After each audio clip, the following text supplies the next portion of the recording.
आप सबका बहुत बहुत धन्यवाद।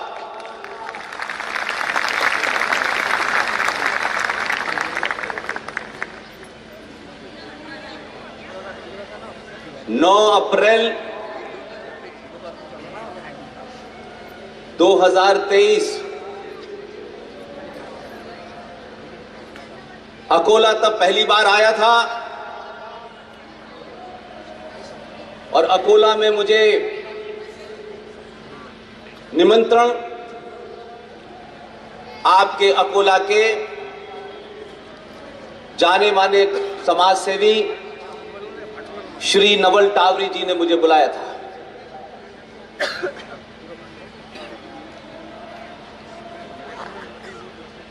मूंगीलाल कजोरिया कॉलेज मैदान तब भी ऐसे ही भव्य था और आज भी ऐसे ही भव्य है।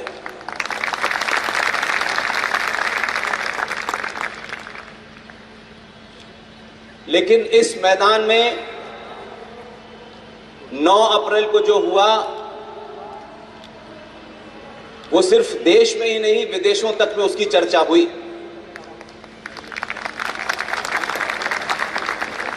और ये चर्चा इसलिए नहीं हुई कि आप बहुत बड़ी तादाद में आए थे। उस चर्चा का एक सबसे बड़ा कारण था कि बारिश अपने चरम पर थी और मैं यहीं खड़ा था और लगातार मुझे इसका डर था कि तमाम व्यवस्था है, कहीं कोई बिजली का शॉर्ट सर्किट ना हो जाए। लेकिन इतने समृद्ध समाज की महिलाएं, मां, बहन, बेटियां, मेरे बुजुर्ग मौजूद थे। लेकिन यह मैंने कभी नहीं सोचा था कि उतनी घनघोर बारिश में भी मंच के नीचे जितने लोग बैठे थे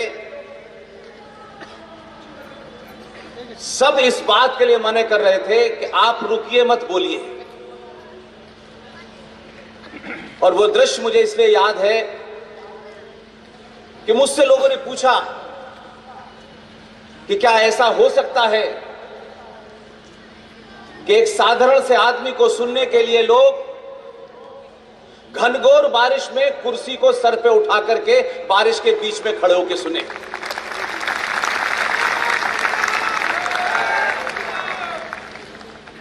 मैं उन तमाम सारे लोगों को जो देश विदेश में बैठे हैं,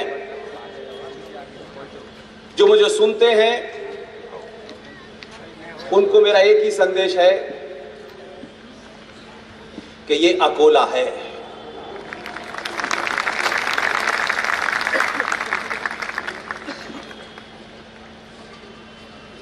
आज के कार्यक्रम के आयोजक राष्ट्र जागृति मंच श्रीमान नवल टावरी जी,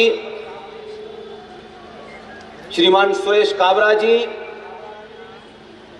जनाब संजय सिंह साहब,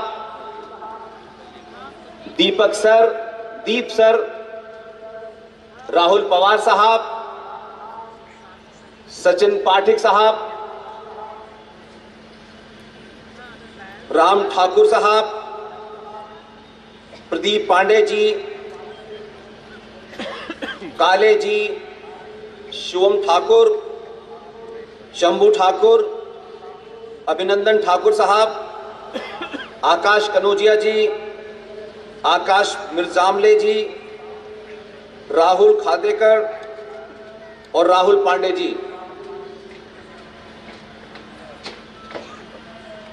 मैं जब तक अकोला नहीं आता था तब तक मुझे लगता था कि महाराष्ट्र में नागपुर तक आया, कई बार वहां से वापस चला गया। फिर इसी सफर में एक बहन मिली, तब पता चला कि नागपुर से आगे अमरावती भी है। अभी मैं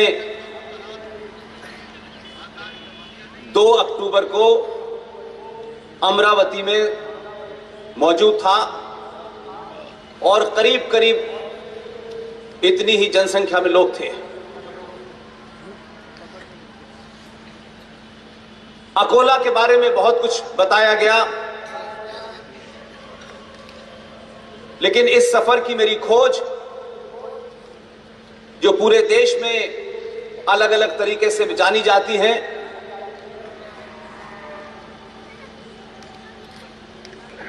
उसमें अकोला तो आज बहुत सारे नए लोगों से मुलाकात हुई मेरी,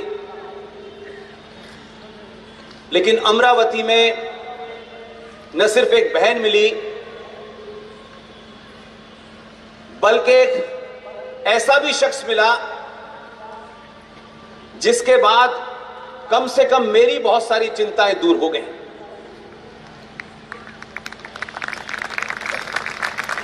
मैं भारत की उस राजधानी में रहता हूं जहां हर 5 साल बाद देश के हर राज्य अपनी गंदगी को दिल्ली भेज देते हैं। इसलिए राजनीतिक पॉल्यूशन बहुत है, वायु का पॉल्यूशन बहुत है। अब ऐसे में हम जैसे सामान्य लोगों का जीना कभी कभी मुश्किल हो जाता है, और डॉक्टर शक्ल देख के आपसे फीस मांगता है। मुझे अक्सर ये चिंता होती थी कि दिल्ली में बीमार होना बहुत महंगा है, लेकिन मुझे नहीं पता था कि जिस बहन से मैं मिल रहा हूं अमरावती में, उनके पति महाराष्ट्र के सबसे बड़े होम्योपैथ डॉक्टर हैं। अब मुझे यह आसानी हो गई है कि मैं बीमार नहीं भी होता हूं तो उनसे बात करने के लिए दवा मांग लेता हूं, और वो पूरा परिवार, उनकी दोनों बेटियां, मेरी बहन, उनके पति आपके बीच में बैठे हुए हैं।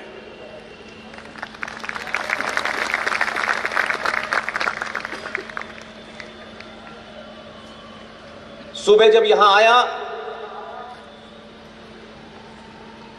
तो बहुत सारे लोग टावरी साहब के घर पे मुझसे मिले, और उस मुलाकात में सबने अपनी अपनी तस्वीरें खिंचाई। लेकिन कभी कभी कुछ बात आपके मन में होती है और आप उसे एक्सप्रेस नहीं करते हैं, और यकायक वही चीज आपके सामने खड़ी हो जाती है। बहुत लोगों से मिला, उन सबकी चेहरे मुझे याद हैं, लेकिन एक छोटा सा ग्रुप जब वो मिला तो वो मेरे यहां अटक गया, और उसका वर्णन इसलिए करना जरूरी है कि मैं ना तो राजनीतिक आदमी हूं और ना ही मुझे किसी को खुश करना है। इसलिए आदमी कितना छोटा है, कितना बड़ा है, ये मेरे जीवन में कोई फर्क नहीं पड़ता। एक छोटा सा 4-5 लोगों का ग्रुप मुझे टावरी साहब के घर पे मिला, और उन्होंने मुझे एक तस्वीर भेंट की शिवाजी की। यहां तक भी मुझे कोई नई बात नहीं लगी, लेकिन जो उन्होंने बताया वो आने वाली 1000 सदियों तक याद रखी जाएगी। इसलिए यह जिक्र जरूरी है। उन लोगों ने मुझे बताया कि वो वाल्मीकि समाज के लोग हैं,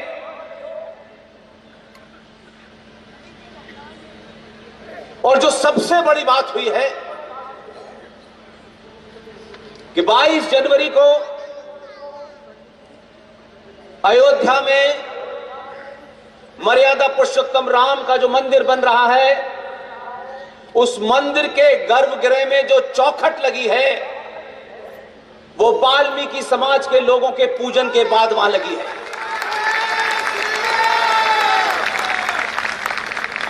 इसलिए बहुत सारे पाखंडी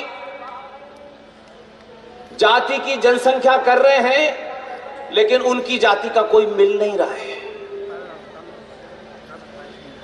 इसलिए समाज को पिछले 700-800 साल से किस तरह तोड़ा गया है, यह घटना उन जातिवादी लोगों के मुंह पर एक तमाचा है कि प्रभु श्री राम का मंदिर बन रहा है, उसकी गर्भगृह की चौखट हमारे वाल्मीकि भाइयों के मेहनत से बनी, पूजन की हुई इस चौखट को वहां स्थापित किया गया है। इसलिए मैं उनको भी धन्यवाद देता हूं।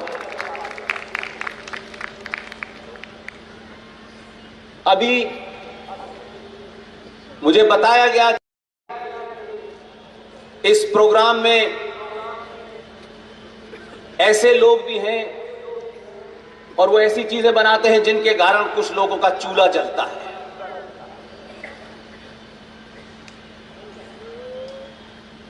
हम दो अलग अलग सिविलाइजेशन के लोग हैं। हम घर का चूल्हा जलाते हैं, घर नहीं जलाते।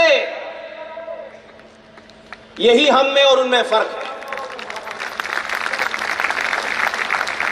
हमारे गुरुकुल, उस गुरुकुल का विद्यार्थी शिक्षा लेकर के हवाई जहाज उड़ाता है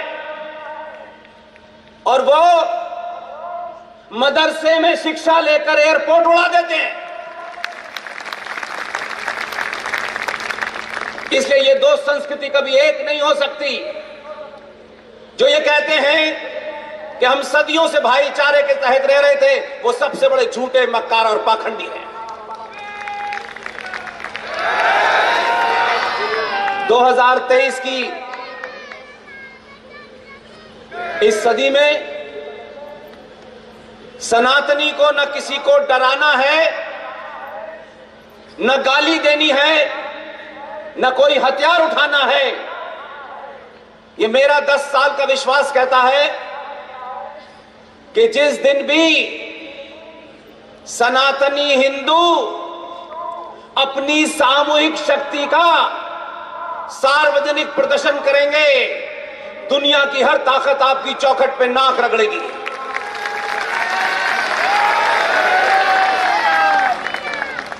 इसलिए अपने आप को पहचानिए।